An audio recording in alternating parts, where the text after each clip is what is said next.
everybody. Hello, everybody. Hello. This is Cliff Grace from Trainwell Boxing. Okay, so I want to cut straight to the chase. It is my belief evolution is complete bullshit.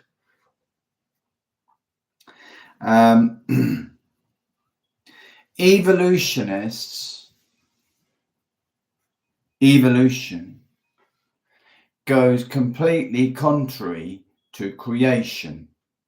So if you're an evolutionist, or you believe in evolution, then you're hardwired to not accepting creation.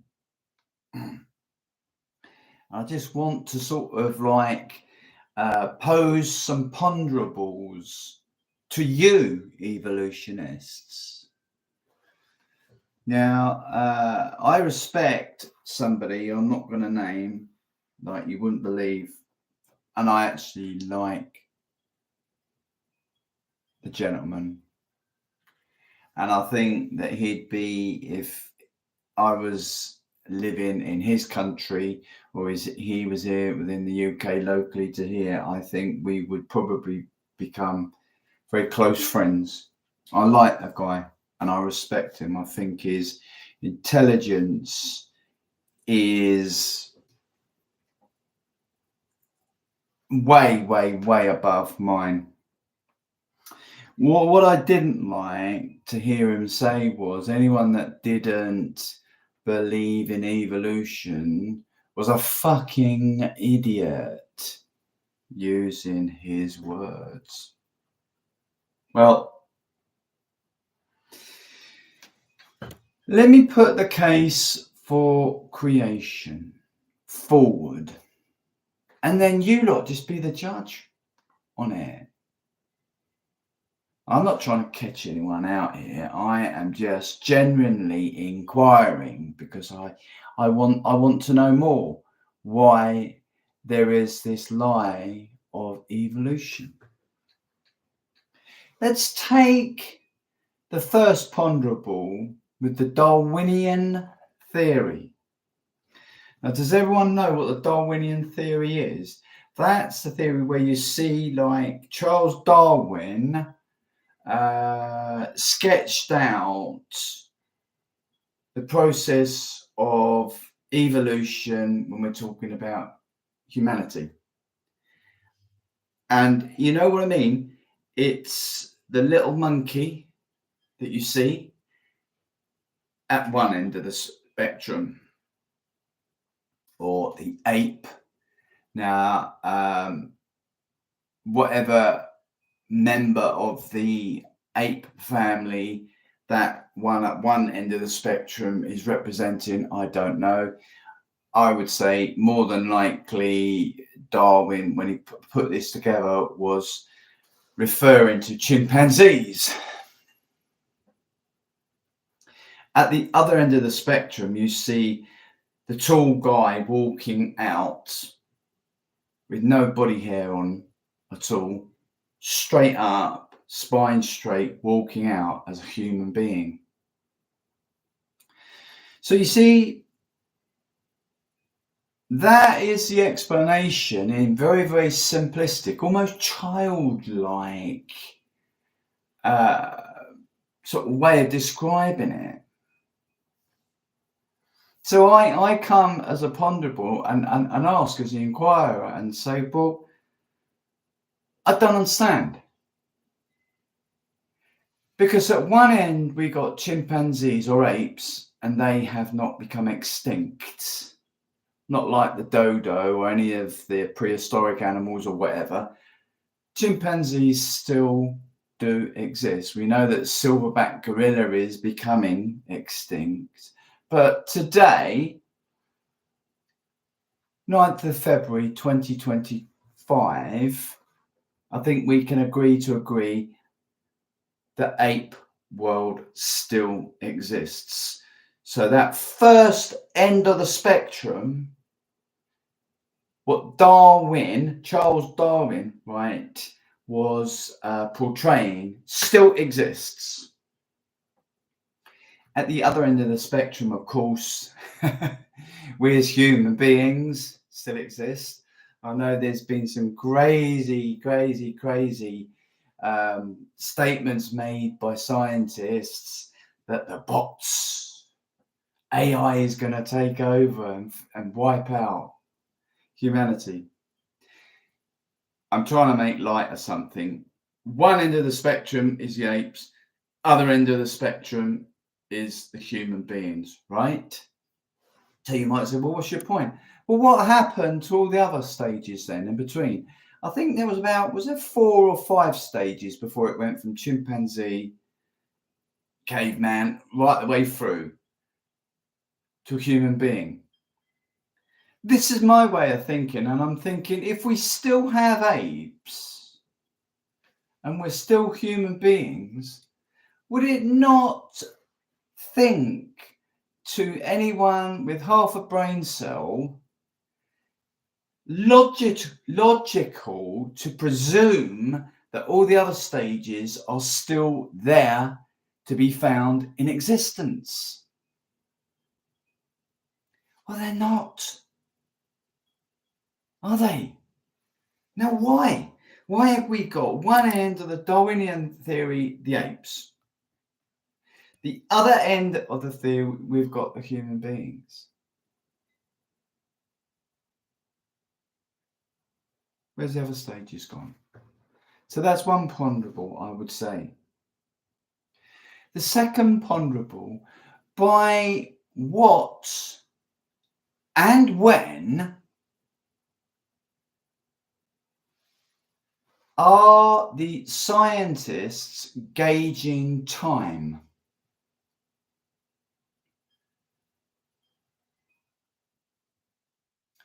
Why is it in history we hear about AD, BC? Why do we hear about that? Who said a 24-hour period represents just one day?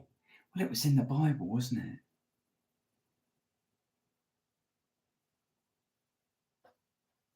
On the 7th day, God rested.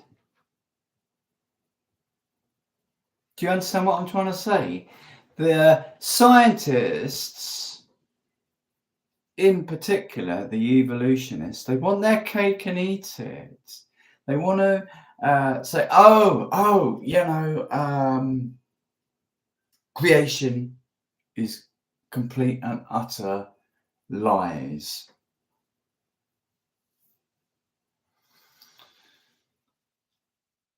I've never heard anything so daft in all my days. You see, you cannot have one species changing into another. It just isn't into the equation. Well, the scientists, we've got proof, isotaping and all this old rubbish. I don't believe a word of it. I don't believe a word of anything that is seen in certain museums that we see around the country. I won't mention any names. But I just think it's lies, concocted lies and fabrication. Completely.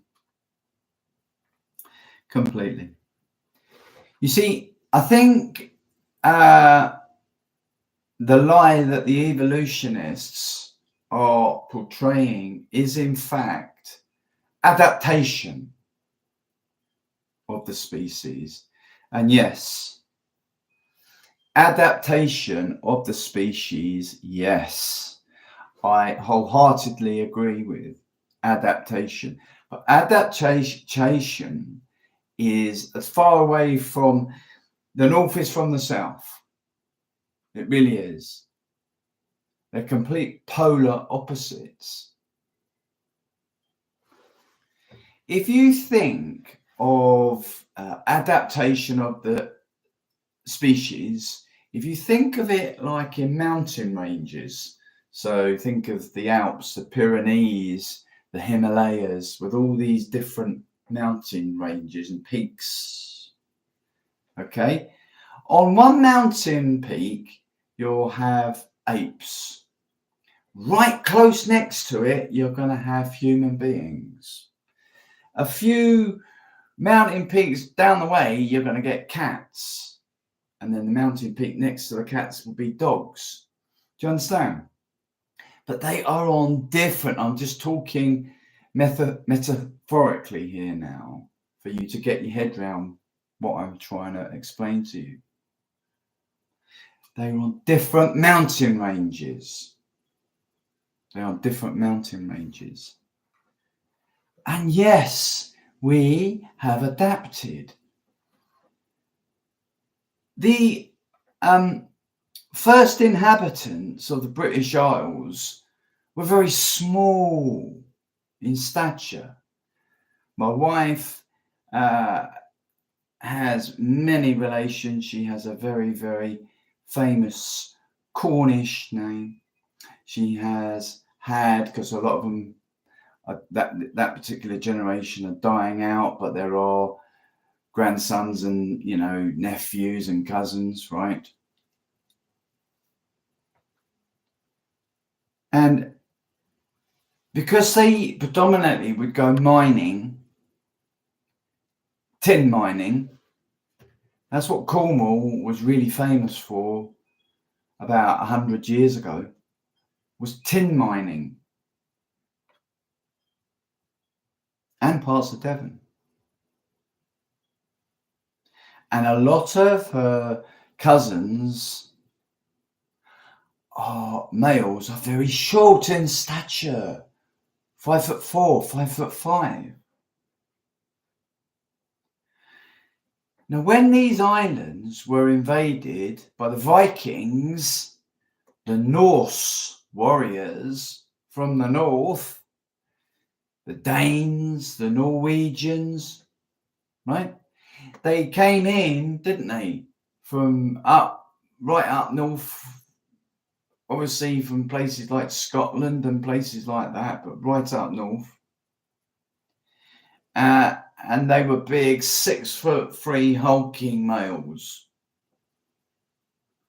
And they used to rampage and rape and pillage and destroy all the old villages and settlers. All the males were culled. These short little 5'4" tin miners were killed off and strangled and killed. They were raped and pillaged, and they started to settle, the Vikings, on these islands. This is why you will see a lot of people, because they were redheads, fair-haired redheads, and this is why you will see a lot of British people and the Germanic tribes. Oh yeah, predominantly the British people, the Irish, Celts, the Welsh, you know, the Scottish, right? They will have ginger, or they will be very, very ginger. And that's the reason, because of the throwbacks to the invasion of the Vikings. Adaptation, yes, because over the years they started to get really, really big lads. And like here in the West Country, you want to see some of these farmer boys, I'll tell you what, they're built like brick, what's his name houses, shoulders as wide as barn doors, standing at 6'5", 6'6". When 100, 200 years ago, they would have been short little geezers. Go up north to places where they used to do mining. We used to live in a place called Burntwood, which is very, very near to Cannock, a place called Cannock. And even in Burntwood town, village centre, outside the Barclays Bank, which was a Barclays Bank, they had a little man, statue of a little miner, tiny little geezer, not a great big old kin man, But over the years, because of procreation with a nation, right, of much taller, predominantly males, they were producing offspring that were tall. Adaptation of the species. And it's the same as anything that you want to think of it like. 200 years ago, we would have been very hardy. We would not have had access to, we've mainly been on horseback, I would have thought, especially out here in the rural areas, it would have been all horseback. So we were much more rough and ready, and then creature comforts came in and things started, and so the gnarled hands started to soften. Just over the years, adaptation changed us, and as a man and a woman procreated, they were like procreating these new versions of these new adapted human beings. So adaptation, yes, 100%. But this is what I think the evolutionists attempt to do. They attempt to make that evolution, and it isn't. Because you cannot have one species changing into another. And you can call me all the names you like, an idiot, a fool. It just doesn't happen. It just does not happen. You see, you've then got to take evolution, roll it back, roll it back, roll it back. These evolutionists believe in millions and millions of years. I don't know how they can accurately now gauge that, because how do we know a year back in the times of, say, Exodus, the Bible, how do we know a year wasn't 5 years, what it is now? Do we know that? Do we get any indication? No, it's just been somebody said, oh, that's it, that's time. And we're going to set our clock on the Christian timetable, AD, BC. But if you dial it right back, and let's just go with this evolution bullshit just for a moment. Right? Just for a moment. Okay.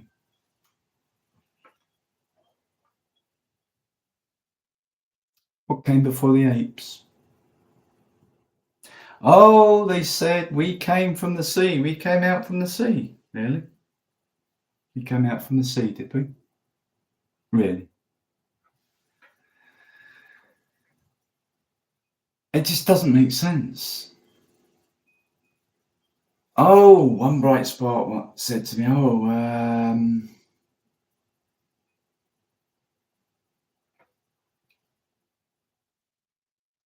we originated from an amoeba. But do you understand what I'm trying to say? For evolution to stack up, there has to be a process before that. So my question is to evolutionists, in one sentence, not writing a paragraph of foreign language or anything like that, in one sentence, concisely and clearly, give me the reason. What was before the amoeba? Because I would keep dialing you back right the way back and say, right, where are we now? 200 million years ago? 200 billion years ago? 200 trillion years ago? Sorry about that, evolutionists. Over 200 trillion years ago. One of those poppy. You tell me what the divine spark of life was. Can you do that intelligently without getting your knickers in a twist? Can you do that? I bet you can't. This is Cliff Graves from Trainmill Boxing. Ciao.